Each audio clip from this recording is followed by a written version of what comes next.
Does this look either like I'm wearing pyjamas or I'm a Tory? Because I'm not happy with either of those things. It's neither. It's more dart player. I'm getting changed. I'll be back in 1 second. Hi and welcome to my channel. I'm Simon of Savidge Reads, and today I am back for a book club which can mean only one thing. Melanie Sykes is here. Hello, how are you? I'm alright, how are you? I'm really, really good. It feels like forever since I've actually seen you though. Feels like more than a month. It's been a busy birthday month for you though, Melanie. Yeah, lots gone on, lots of loveliness. You had a lovely birthday. I did. Fantastic day. A day to remember. This month we are going to be talking about Queenie by Candice Carty-Williams, which is a tale of the aforementioned Queenie, who is a young black woman who has lost her way in the world as we kind of meet her. She's on a bit of a trajectory, and this was your choice this month, Melanie, and you'd already sneakily given a teaser in our last video that you'd started it and were laughing a lot. Yeah. You actually gave it to me a long time ago, you know that. We were all in lockdown and I got a fabulous bundle of books from you, this being one of them, and I sneakily started reading it just before we did our last book club. Love it. I love to laugh when I'm reading, and there's loads of laughs in this, even though it is extremely dark. It's right on my street because it's like quite heavy at times, but there's humour in it, which is pretty much life in a nutshell, really, isn't it? Yeah, and it starts off very much that way, and I think Candice Carty-Williams is brilliant in using that throughout, because at the beginning we kind of meet Queenie when she's gone to a sexual health clinic to be checked out. At first we're laughing along with her and how ridiculous it is and how awkward it is, and I think Candice Carty-Williams captures those human moments so brilliantly. But then actually we find out that it turns out that she's had a miscarriage, and there's this instant, like, you know that's the tone you're going to get through the whole book. Yeah, and it's a real reaction, because, you know, you've got a nurse who's just giving her some information. It's like, well, you've got a coil, therefore you didn't want one, so therefore the miscarriage doesn't mean anything. Well, of course it does. Yeah. And it's a real scenario and a real reaction, and it's brilliant. It's a brilliant start to the book. From there, the spiral sort of begins, but actually there's a lot of stuff that's going on in Queenie's past that is amounting to the position she's in.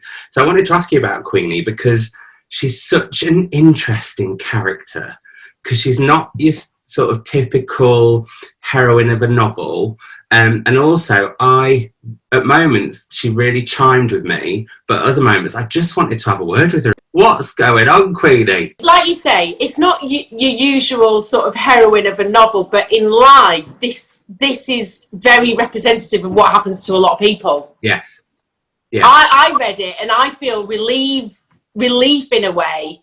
I'm not saying that I've had any of those experiences specifically, but I've had my experiences that aren't very fairy tale. Yeah.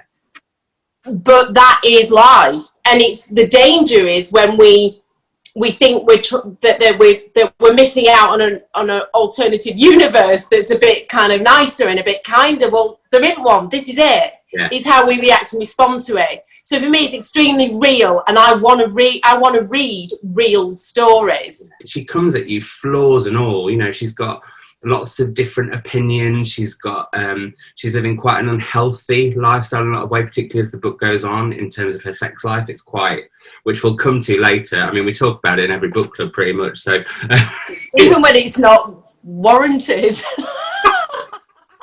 Find a way to have a chat about it. We should say she's split up from her boyfriend Tom, who she paints in this kind of really rosy light. You know, she just can't let him go. But at the same time, she's almost kind of harming herself, their former relationship, and the potential of them ever getting back together by the things that she starts to do as she slowly but surely starts to kind of have some quite random moments with quite a few men. The men in the book do not come off very well at all. You want to rephrase that?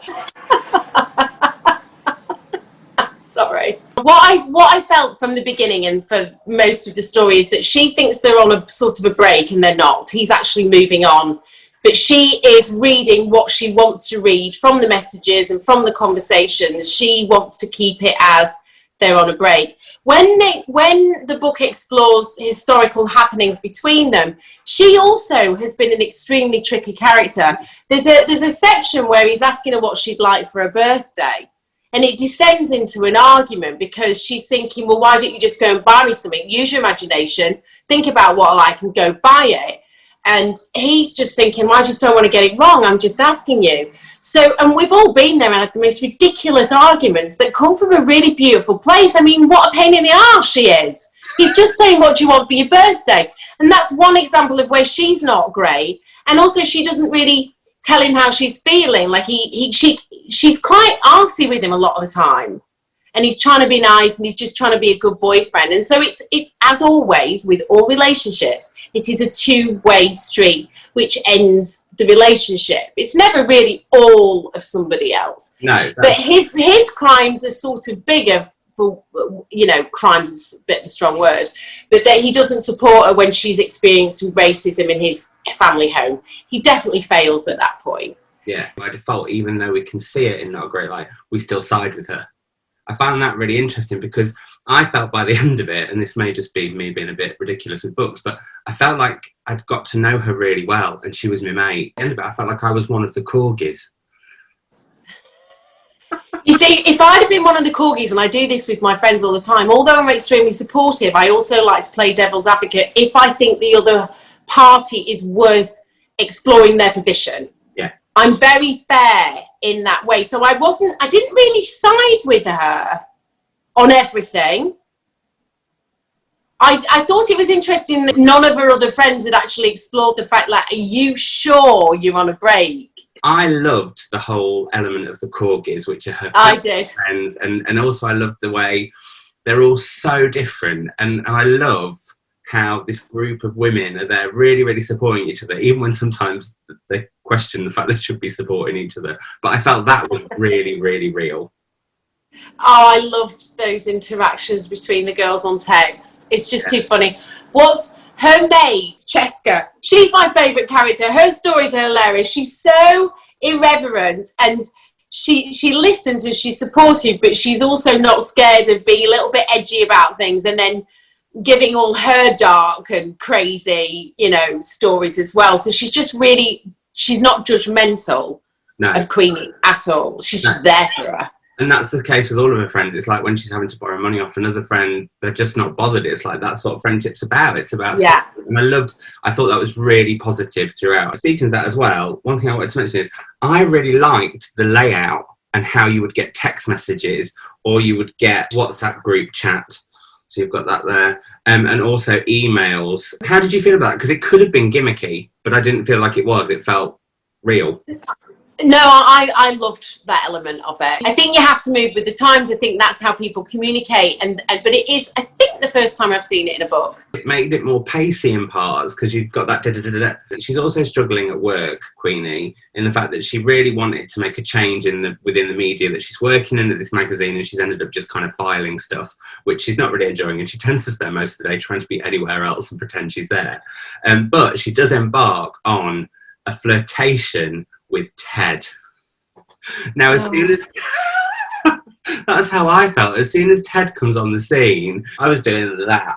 Oh, and their union, if you can call it that, is that so grim and gross, isn't it? In fact, she has some very grim and gross encounters with men throughout. Yeah. And what is astonishing, because she's so kind of messed up that she'll go to the sexual health clinic and somebody says, when did you sustain these injuries? And she's like, what injuries? It was just really aggressive sex. I mean, it's so weird how she is numb to what is actually going on. Yes, literally, quite literally as well. She is almost telling herself that she's getting into biting and getting into slapping, and the dialogue that she has with the sexual health worker is really interesting because one of them's clearly very concerned about her. She's seeing it as judgmental. She's also kind of on the one hand saying, I can do what I like and maybe I like that at the moment, but then another bit of her's like, I don't like this, what am I doing?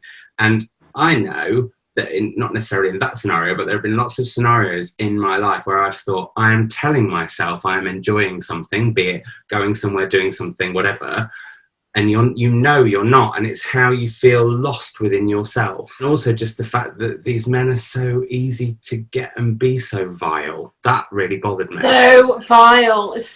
And then they talk about dating apps as well, and how quickly it gets to sex on a dating app. It's just a hi, how are you, having a nice day?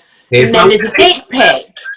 Huh? Missed it. I just shouted, here's my willy.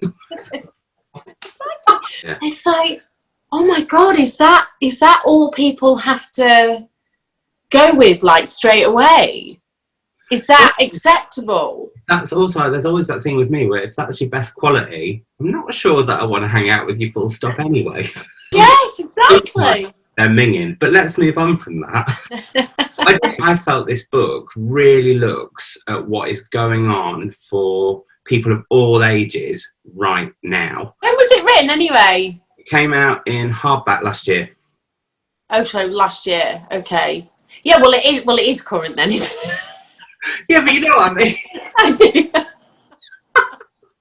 No, but definitely because of all the Black Lives Matter movement that's happening so strongly this year already. I mean, it always is there, but this year particularly, and this book just absolutely is in line with that, isn't it? Yeah, I think also it looks at what I again found really sort of fascinating, but also horrifying, is that it looks at how this sort of, it's the undercurrent of racism that she really looks at. These small little moments, like when she's at work and she's trying to pitch, I want to feature more on the Black Lives Matter movement. It's like, that's kind of gone now. That's not so trendy at the moment. Try this instead. Or when it's like all the men who love her big black bottom, and you're just, I know. And they don't think it's wrong. It's insidious day on day in the smallest conversations. But she also says as well that, you know, like, if she's the only black girl at a party, the host will steer her towards maybe the black guy at the party. Yeah. Like, steers her through to her own kind to kickstart the event. And it's like, why? And it's also hilarious because Queenie hates him. I know. She hates him and his girlfriend who doesn't say anything, and he's just... Yeah, it's hilarious, isn't it? But that's the thing, isn't it? That's what, I mean, I don't know. Does it happen when you're gay? Do you get that at parties? No, it does, because I remember at an old workplace, we had a new starter who was the new head of diversity, and this is like, we're talking like 10 years ago. One of the business managers said, "Oh, Simon, could you look after X, because you're both gay, so you're going to get on really, really well." And I was like, that said, I will also say I did use being gay to get out of things. Like, once somebody asked me to change a light bulb, and I was like, I don't think so. I'm gay. I don't know how to do that. And then just walked off. You can't have it both ways. It's that weird thing where it's like an assumption that you're going to have an alignment and you're going to get on when you're just people with different personalities. It's extraordinary. It must be so irritating. Yeah, but I think, do you not find that it's assumed, like, when you're one of 2 or 3 northerners in a room, it's like, but I do think, to be fair, northerners are amazing, so they do tend to get on. But I was going to say, I can't really argue with that. Although that's what I felt about me and you. Because I'm wrong, can you be? This is a book that doesn't give you answers. It's one of those brilliant books that just asks you lots of questions and says, go and have a think about that and see what you think, which I really liked about it. I didn't feel at any point Candice Carty-Williams is trying to make you feel morally one way or the other. She's just getting you to say, well, as you as a person, how do you feel about these different things? It's relatable. Yeah. I mean, everybody that's reading it will see themselves in parts of the journey. And also, not to mention it, obviously, this is somebody spiralling into a massive breakdown and a mental health issue. And what I loved about it is that they go through the wall, she gets to the other side, but it doesn't get tied up with a nice neat bow. Once you've had that, when you've hit a wall and you have to reassess, it can take years. It can take years and years and years. You'll have loads of an evolution and things are going great and you're back on track and you're back in work and you're back sort of like having a bit of a social life and you're back potentially dating again. But it's not disappeared. Yeah. You still have to work on it all the time and in the background to keep going, and it can take I mean, it can take the rest of your life, can't it? I mean, we're all trying to work it out every single day, aren't we? Yeah. And that's what I loved about it, because it's like, I've said it quite a few times now, but it is extremely real. Yeah. Yeah. And I think it's just hit a nerve with so many people. I think what you say is totally spot on. I am a white, gay, I don't want to say middle-aged, but I'm heading there. And yet I felt I had lots in common with Queenie. And I also think what's brilliant about that is that Candice Carty-Williams is asking you to look at a very complex, sometimes difficult, sometimes hilarious, sometimes heartbreaking character, walk in their shoes, which is what the best fiction does, and see that you have things in common with all these different characters throughout. I also think what you said is true. It's at some point in all of our lives, we've all had a moment of utter darkness where we are lost. We don't know what's going on, apart from some very lucky people who I'm sure haven't. But I almost wanted to say, you will one day. But the day will come. Yes. She looks at how you can be surrounded by people but be incredibly lonely. And that I don't think people talk about very often. No, they don't talk about it, but also it definitely comes from a place, and it's usually from childhood. And her mother was kind of, the mother relationship is the basis, I think, of her problems, really. It's kind of classic textbook when you're abandoned emotionally when you're young, you kind of abandon yourself. Yeah. And that is why she goes from one painful experience to another, because almost the abuse is, what's the word? Familiar to you. Yeah. It's a really clever book, actually. Like you say, it crosses all age groups, because it's not just, you don't just mess up in your 20s, you mess up in your 30s. I made loads of wrong decisions in my bloody 40s, you know, so based on old hurts and old ideas, you're constantly in flux and constantly moving forward, and you've got to look at your history. Your history really carries all the keys, really. What do you think, because I found this quite odd, of the comparisons to Bridget Jones? Because it has been inundated with them, and I think, I don't know, I get the funniness, I get like that Ted is a bit of a, you know, wrong and at work you have a bit of a thing with. I get that. But the rest for me, I was like, no. I suppose it's about a young single woman living in London. But I just... Yeah, I wouldn't have put them in the same category at all. Because Bridget Jones mostly is funny. It doesn't really explore mental health. No. It touches on it and we laugh at it and move on. But we're in a different world now as well, remember, because in the 90s, nobody spoke about depression and having a breakdown and mental health. Nobody talked about it. So it was almost just somewhere to bounce from to get some fun. Yeah. Which you can't do that now. I mean, you literally could not write that now, could you? You just have no backstory, no understanding and no empathy for a character.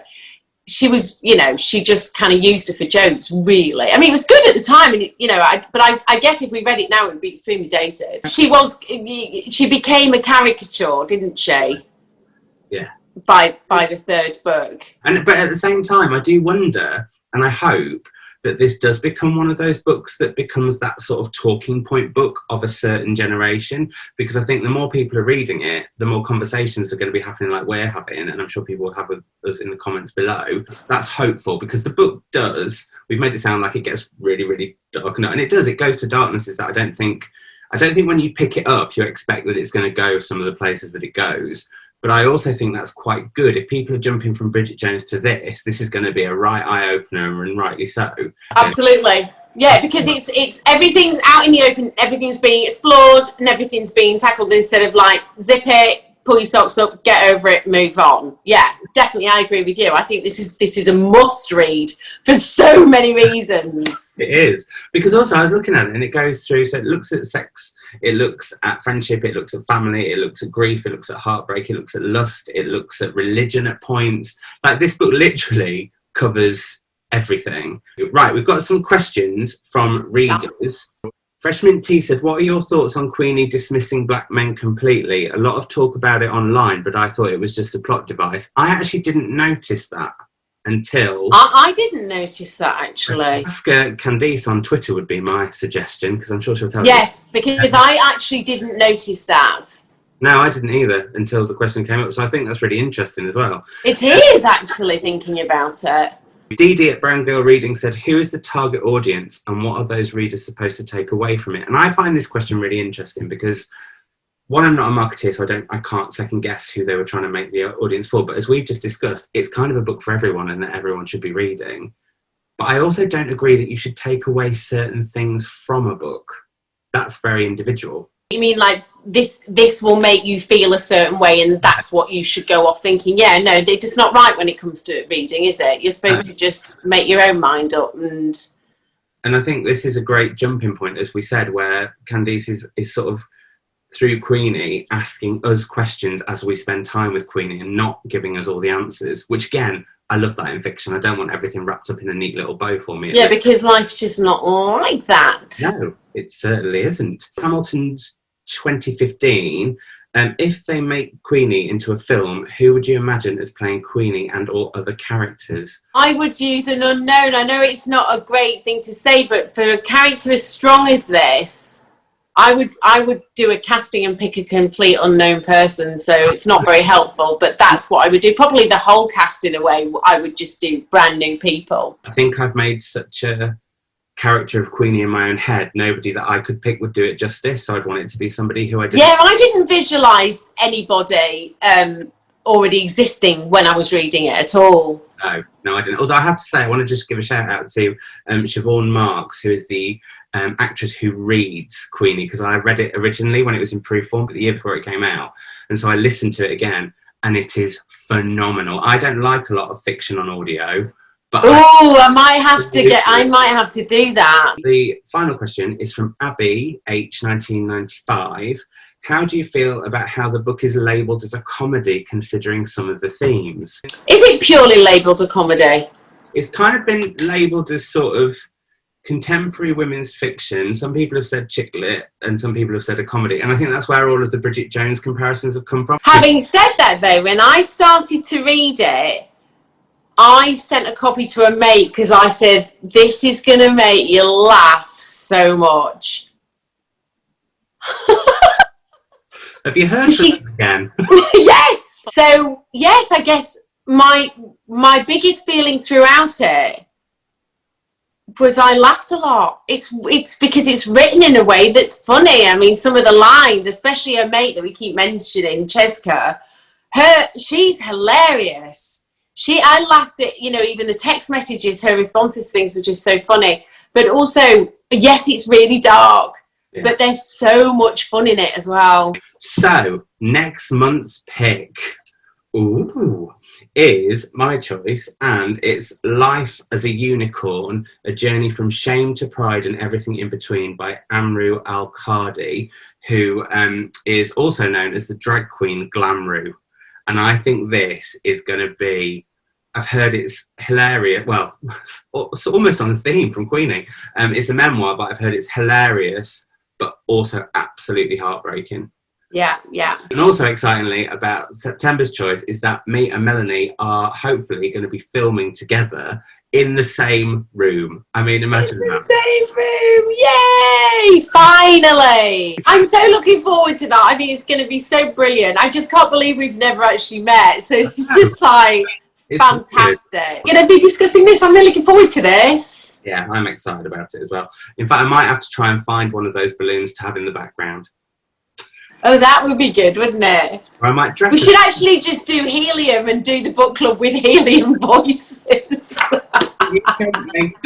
That will be going live on Wednesday, the 30th of September. Let us know in the comments down below what you thought of Queenie, and then we will see you next month. It's bye from me. And bye from me. Bye.